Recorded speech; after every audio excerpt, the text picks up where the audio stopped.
So today I'm so excited to be talking about paid media and all things as it relates to demand gen. And I'm really excited to have Blake Strozyk with me today. Blake, did I say that right? You nailed it. You got Yes. it. He is now the senior demand gen manager at Transfix, a Series D B2B tech company. And he's actually formerly of Refine Labs as well, where he worked with 6 different B2B SaaS tech Series A through C startups, where he was helping them launch and optimize their paid media demand gen campaigns. And so I'm so excited to have you here, Blake. Thank you so much for joining with me. Yeah, absolutely. Super excited to be here and chat with you. Yeah, so let's start from the absolute tippity top. Let's break everything down. What is paid media to you? Why do you like it? And why is it important to demand gen?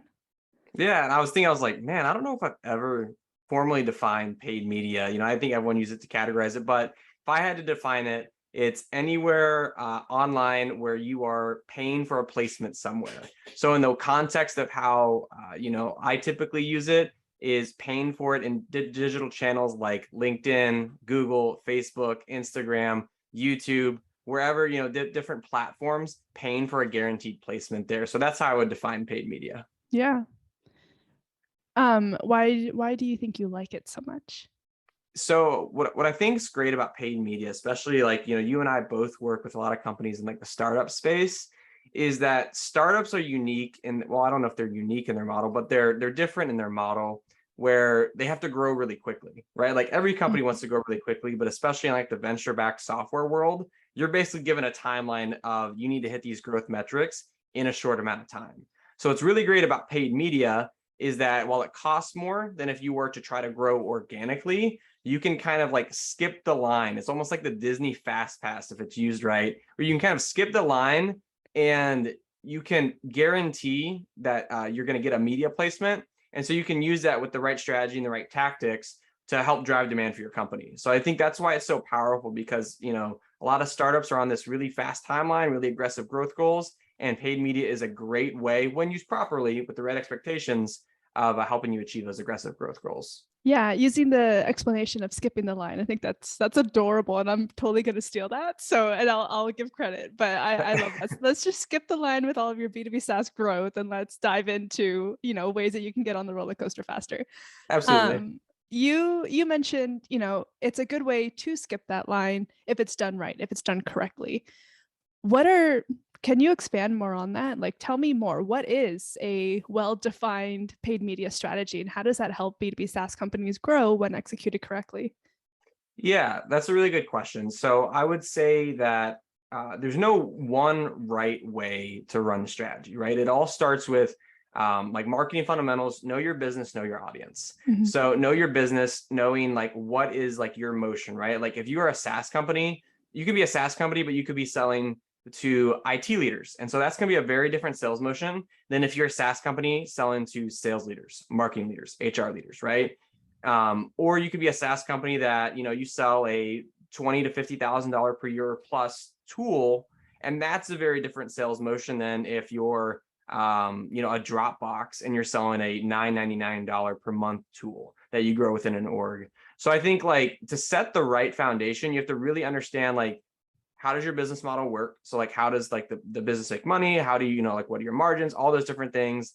And you have to know like what's the buying journey of my potential buyers. And so for a lot of companies that I'll work with, that I worked with in the past at Refine Labs, that I work with at Transfix, and that I work with some other clients on my own, is that they're part of the sales motion companies where you have to talk to a sales rep to buy the product. And so to use paid media well for that, how I would define it in that lens is using paid media to do 2 things. One, create demand. So on like social channels, you are educating your next wave of buyers on your product, what it does, the problems it solves, the features it has, the integrations it has, all those different things that somebody would need to answer to be like, oh, I could use that in my business. And then also using paid media to capture demand. So when somebody goes into Google or Bing or to a review site and they look for your tool, that you're showing up there. So kind of how we talked about in the very beginning, it's like the fast pass guaranteeing you're there. On the social networks, you're guaranteeing that you show up when they're on social to create that demand. And then on those like high intent channels, platforms like Google search ads, you guarantee that you show up when they search for your brand or your category. Yeah, I love that. The most important thing, I think, is making sure that you show up for your audience, but in a way that is relevant to them and that kind of stops that scroll and gets their attention. I think that dives into how so many B2B companies are just doing best practices and they're just, mindlessly executing things, and like they're not getting any attention. They're not actually getting that growth because us consumers were just so blind and just used to like what an ad traditionally looks like, and it doesn't capture that attention anymore. So I thought that was really unique, the way you mentioned like positioning that for your audience. And I would add that on top of saying make sure that your messaging, the creative is also aligned with those type of things to capture, to create, and to have that type of like level of interest as well for the audience. So I thought that was really valuable. You mentioned some stuff like creating demand, those channels there like paid social. You mentioned some in terms of capturing demand. For a B2B SaaS startup company, what are some of the channels that you would recommend are like the most important ones for them to focus on, right? Because budget is thin, resources are thin. So what would you say are like some good places for them to start? Yeah, so on the paid side, I typically start in two areas. So it all goes back to like, you have to know your audience, right? So if your audience isn't on LinkedIn, this advice wouldn't be relevant, right? You have to go to where your audience is and kind of adapt the strategy and tactics for your audience. But for most B2B SaaS companies, LinkedIn is a great place to start on the social side. So that's where you're going to have a lot of business professionals. They're on the platform. They're there consuming content. It's not just a job networking site anymore or a place to post your resume. It's a place where people are posting content and leveling up in their professional careers. Yeah. So they're looking for content, looking how to get better in their job. So they're spending time on LinkedIn. So that's a great place to start on the social side. And then on the search side, Google search ads is the top place to start. People will still like go to Google to answer queries. They'll go to, do research. It's less so Google of like doing the research side. Like a lot of the research happens on social now, or it happens through word of mouth, or it happens through like a Facebook community. But still, there's a fair amount of research that happens on Google. So you want to make sure you show up there. So to answer your question and kind of summarize, LinkedIn and Google are the two I'd start with, and specifically Google search. Yeah, I appreciate that. I feel like LinkedIn has such a bad rap though. Like in B2B companies, I see like two sides of the spectrum where one company they're doing LinkedIn, they're investing in it, but you'll hear them say like, we don't actually know if it's working. Like we haven't seen the value in it, or like we're just doing it because it's best practice and we're supposed to be doing it. Whereas you have the people on the other side where they're like, yeah, we tried it, it didn't work, so we stopped it.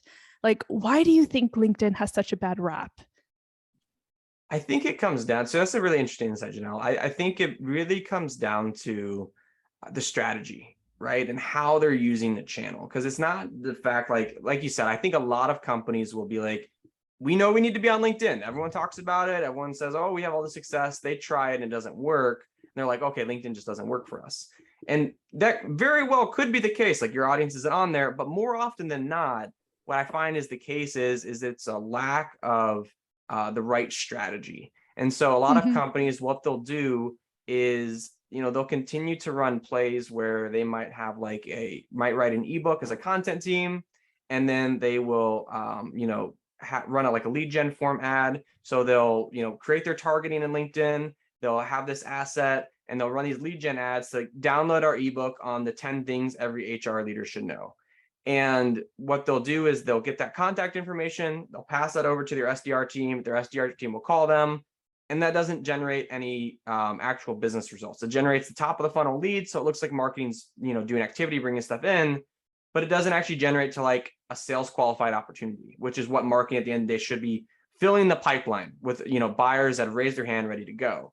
And so I think a lot of companies will run strategies like that where they're very inefficient, where instead what they could do is they could take content that's going to, again, go back to those things I talked about, where it's going to educate their prospects and target audience on their product, the problem that it solves, the benefits it provides, the other customers like them that they've helped. Take content like that, put that in the feed. And so really the goal shifts from, I need this person to give me an email so my SDR can call them, to I'm educating this person so they come back through my website, they click request a demo, they talk to my sales team, and they close at a much higher rate. So I think it really comes down to just a lack of alignment of strategy. But what do you think, and what do you see with the clients that you work with? Yeah, no, I love that. That's a great point in terms of like lack of strategy. I think in addition to the traditional like lead gen motion to demand gen motion, I would say it's also like a setup of the audience. I see a lot of people who are just doing a retargeting to like their HubSpot list or the Salesforce environment. And you're just marketing to like 1% of like who actually knows about you when you have the rest of your, total ICP that needs to have that nurturing awareness, to where I think your strategy where you were mentioning like you want to attract those individuals back to your website and get them to learn more, to educate more, and to ultimately, want to talk to somebody to learn more and to consider your product or your service. But I think a lot of it is making sure that you have a clear understanding on what your ICP is, who your ICP is, why they buy from you, what problems you solve, how you can solve them for them, putting that in a high level messaging for that, whether that's content, whether that's just simple brand awareness ads. I know brand awareness is one of those terms I get really fluffy and, opinions on, but I'm going to use it and I'm going to say that because that's a strategy that I deploy as well. You need those type of brand awareness, just the logo, a quick value prop, what you do that people can constantly see in addition to the opportunity for the resources and the content to learn more. And you have to build that natively inside of LinkedIn to your ICP. That's your go-to-market approach, like that's what you need and for startups to actually grow. Mm-hmm. So I think coupled with your strategy of you can't be doing this with just like a lead gen ebook type of campaign. You need to actually understand, like strip all of the best practices and everything you've heard, get down to the basics and understand, without your marketing lenses, what would you want as a consumer? And so I think that would be my answer to to your question. Yeah, no, that was really good. What are ways that actually I'm going to switch over to Google Ads right now. I think we've covered some good ways for LinkedIn, unless there's anything else that you want to add there. No, I think that we could go probably like a whole hour on LinkedIn. So Right. no, I think that's the good high level there. Cool. Because I know Google Ads is also a very confusing one too. And to your point, a lot of people are still doing the top of funnel gated ebooks, lead gen stuff inside of Google Ads as well. And so another thing that I see is they're translating the same strategy across multiple channels, LinkedIn, Google Ads, Facebook. They're trying to do the same thing, which I think doesn't really need to be covered on this podcast because I think that says enough. But what would you say with your experience with paid media that B2B SaaS startup companies need to be focusing on when it comes to Google Ads? So I think there's two big things that I would call out. The first is don't just optimize for volume. So I think that's a trap that a lot of SaaS companies, whether they're doing it in-house or they're working with a consultant, agency, whomever it is, don't just look at demo volume, or if it's like a product-led motion, looking for like trial signups or free account signups, whatever that conversion point is. Mm-hmm. Don't just become obsessed with that volume, because volume you can drive in a lot of different ways, but it's about the revenue, not even just the revenue impact. It's about just the business impact. So like even before revenue, like looking at the amount of pipeline you can generate from Google Ads. So it's like not just looking at what's my demo volume, but if you have a setup in like HubSpot or Marketo, it's fairly easy to pull a report where you can pull any opportunities that came, or excuse me, any demos that came from paid search. You can pull any opportunities that came from paid search, and you can build out a really quick and dirty marketing funnel from paid search, so you can see the return on your investment there. So I think my biggest like takeaway there with that first point is like, don't just optimize for demos, make sure that's having an impact down funnel. And so what that looks like tactically is, don't necessarily just set up broad match keywords where you're going to get as much traffic volume as possible, and you're going to put them on a squeeze page so they fill out a form even though it might be garbage traffic. Don't do that, right? Focus on like, what are the high intent keywords? So if somebody was searching for our software, what would they be searching for? They'd be searching for forecasting and budgeting software, forecasting and budgeting software pricing. Very high intent terms that show that somebody that is making that search is self-qualifying by their search, and that they have intent and actually looking to buy something. Not like, they're a 21-year-old college student, which there's nothing wrong with that, but like 21-year-old college student in their, finance class looking up what is budgeting and forecasting, right? So I think that'd be the first thing. So it's like, make sure you're optimizing for business impact. And the second thing, and I'll be short on this, but like, if you're in a new space, like if you're a really disruptive product, Google search might not have the volume you're looking for. Say People it might again not for be the searching people for in the your back. product. Yeah. And like just because it worked for another company doesn't mean it'll work for you. If you're really a truly disruptive company, people might not be searching for what you have. So you have to lean on social. You have to generate demand because there is no existing demand for what you have now. Yeah, I love that. So to recap what you just said for the audience, you need to be optimizing for business impact. So make sure you actually are not just looking at the top of funnel fluffy metrics, and you're looking at how that paid media strategy is actually impacting pipeline and revenue, and you can pull that from reports. And then to also, if you are a startup, if you don't necessarily have that level of search volume that other more established companies can have, you really need to start leaning into more of a paid social strategy or something that's more word of mouth, referral, partnerships, something that's not necessarily based on a search strategy until you have kind of that credibility behind you. So I thought those were really valuable, Blake. Thank you. Yeah, absolutely. I personally love Google Ads. Might be one of my favorite strategies, but I am one of those where I will only ever do a branded search, a like regular specific like keyword search, and a competitor search. Like those are the only ones that I would ever run. I don't do display. I don't do any type of like Google, not Google, like the ebook ones, or anything that's top of funnel or fluffy. And I get a lot of pushback from that. But I'm glad I can find another fellow individual that thinks the same way too, because it definitely is all about high intent there. And another thing, actually, I had a question I had for you on the first point about optimizing for business impact. How is that possible when a company may have like messed up data or not, they don't have reporting in place? Because a lot of startups, they don't have those type of teams or operations or anything in place to really see that. Is that paid media person capable of pulling those type of reports, or do you recommend at that point like needing operational help, or can you expand that a little bit further? Sure. So I guess, I mean, I've been fortunate where I've walked into more situations where there's already some baseline reporting set up. So it's made it, easier to say that. But if you're at the point where it's like, we don't have any visibility, well, like number one, like you have to have systems in place. And so like the most common system that I use for it is HubSpot. I know you're really familiar with Marketo as well. And like, there's multiple different systems you can use, but it's like, you have to figure out, okay, like, do we have the system set up? And if we don't have that set up, can we go to the vendor and work with them to get it set up? Or can we like work with a third-party consultant to help us set that up? But like step one is you have to have that to be able to set up, because if you don't have that set up, you're just spending money blindly. And quite frankly, if you're a bootstrap company where, you don't have like a board to answer to, or you don't have like anything like that, you could do that. I mean, I still would recommend you have something in place, but like there's not the pressure. But if you're in like the B2B SaaS tech world that we are, you need to have that in place. Like, right, it's not a cost, it's an investment. Like you need to have that to communicate your impact and quite frankly see what's working and what's not. And so I would recommend like get that set up with the vendor. And then if you've like, you're like, hey, we got that set up, but we've spent 500K before that on ads and we don't know what the impact was. Well, then from there, you just have to work off some like basic assumptions, right? Like you can decide how aggressive you want to get, but my advice would be you can either rebuild it to how you think you should build it. You can leave, what you think is going to be the top performers on, and then everything else you can kind of like transition. But it's really going to like come up to your situation of like where you're at. So get the foundation in place. You can work with vendors or consultant or an agency to help you do that.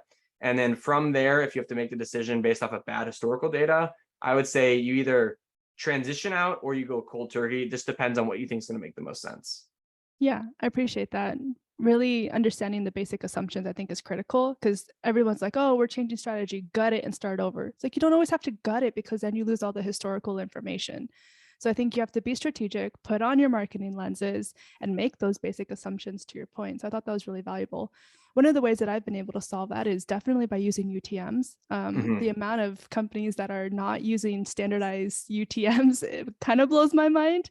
But even that and like the Google G-Clids, those are very valuable ways to map that into a marketing automation platform or, sales CRM, and to have that level of like operational insight into that contact level, which you can then, roll up into accounts if you're pulling that into Salesforce. So my recommendation to that, in addition to what you said, is also try and see if you can figure out how to do that. If you're like a SaaS startup marketer, my guess is that you're wearing multiple hats and you're doing multiple roles. And that's one of the best ways that I've been able to learn that, by just rolling up my sleeves and diving into some of the operational stuff and like the need to have to figure it out. And I thought that was really valuable in terms of like catapulting my career, like within demand gen too. And so I would offer that as a point of recommendation to other B2B marketers, is like, if you can't figure it out, like then find some resources or then ask for help. But I would challenge you that, it would be something really valuable to learn, right? I mean, I don't know, this type of stuff excites me. So I'd always want to be like, I want to know how to do it. So Yeah. not everybody's like that. I need to remember that.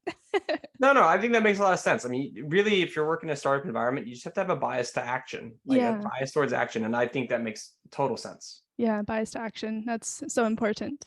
So here's a really controversial question. For a paid media agency, is it better for a B2B SaaS startup to outsource paid media in its entirety from strategy, execution, optimization, or to keep some level in-house and outsource some level, or to keep everything in-house? So 3 parts there. So I think I was thinking about this one. I think that my answer would be, you have to know, for the marketing leader in-house, you have to know what your strengths are. Mm-hmm. So if you have experience with paid media and you just don't have the bandwidth to execute it, definitely keep the strategy in-house and hire someone to execute on the strategy, as an external partner. If you are more of, say, maybe a brand and content focused marketing leader, and you don't have the expertise on the strategy and execution side, then I would outsource both. So I think it really just comes down to, you have to know your strengths and your team's strengths, depending on the size of the org. And then from there, you can know, where are we strong? Where are we deficient? And if you don't have a lot of expertise, where the more and more I'm like in this field, the more I find like it's actually pretty difficult to find people with the right expertise. It's like a very specialized skill set. Then you just need to know, okay, well, I need to identify some partners that can help me out. Because at the end of the day, in SaaS, you're almost always going to pay a money premium because you don't have a time premium. Mm-hmm. And so, a lot of people like kind of, I don't know, they might not be used to like having so many external partners, but sometimes you need it, especially for something like demand gen. Like we talked about, paid media is like almost like a fast pass if you can nail it down right to growth. You have to like make sure you identify the right partners, because if you don't do that, or you try to like, maneuver everything in house, yes, you have to wear a bunch of hats, but at the same time, you have to recognize, where are your strengths? Where do you need help? And that's how to bring it in. So that was like a lot of context setting, but it's really just know your strengths, and that's how you can know what to bring in-house versus externally. Yeah, I was actually thinking about this question too. I was like, what would my recommendation be? Because I think when we first talked, I was like, oh, the strategy should live in-house 100%, and you need to export execution. And I was like, I don't know if I agree with that, and exactly for what you just said. I was like, it depends on the team, depends on the need. If you have a marketing leader that just needs to get stuff done, small, nimble, and to your point, their strength isn't, it makes no sense for them to try and to get that done when they're pressured with those type of results, and they have the budget to allocate that towards an agency that can absolutely help make some of those results. So yeah, based on the conversation, I was like, I need to go back and like reverse my words with that, because I agree. It definitely depends on the situation. So I thought that was really valuable. When it comes to outsourcing a paid media agency, what are some of the things that somebody needs to take into consideration to find a good one? That's a great question. For B2B SaaS tech, venture backed, I would look for people that have done it before. Mm-hmm. So that's hard to find, but again, you're on like a timeline. So you got to find people that have done it before, whether they've been in-house, agency, or both. People or an agency that's done it before. You want to make sure that they have like a clear plan. So they're not just there to sit there and execute and pull levers. Like they have a clear plan, like, hey, here's our process. Like, here's what we're going to do over the first 90 days, for 6 months, and then have clear metrics in place. So like, you don't want an agency that's going to come, or a external partner that's going to come and tell you like, okay, we're going to look at like total lead volume, and that's where we're going to stop. Mm-hmm. Like you want someone that, even if they're not in your system, you want them to be asking about the information in your system. So if it's you in the system, that's fine. But like, everyone needs to be aligned on, what are we trying to do here? At the end of the day, we're trying to bring qualified people to our sales team to have a sales conversation. And like for most like sales led motions. So like, that's what I would recommend. Like those 3 things would be what I'd look for in like an external partner. I love that. So yeah, to recap for the audience, it's that they've done it before. that they have a clear plan, ideally a 30, 60, 90, and that they have clear metrics outlined and are aligned on the goals for the company. So definitely write that down, use that when you do your comparisons for your media channels. And if you have any questions, reach out to Blake directly. So I have one more question for you with the time that we have today. And this is my favorite to ask all of my guests. So I don't know if you had a chance to think about it, but what is one thing in demand gen, in your opinion, that you feel is entirely, totally overly complex for absolutely no reason, and why? I wouldn't say it's for no reason, but reporting and attribution, like they are always complicated because everybody always wants to see, I put this money in, what did I get out for it?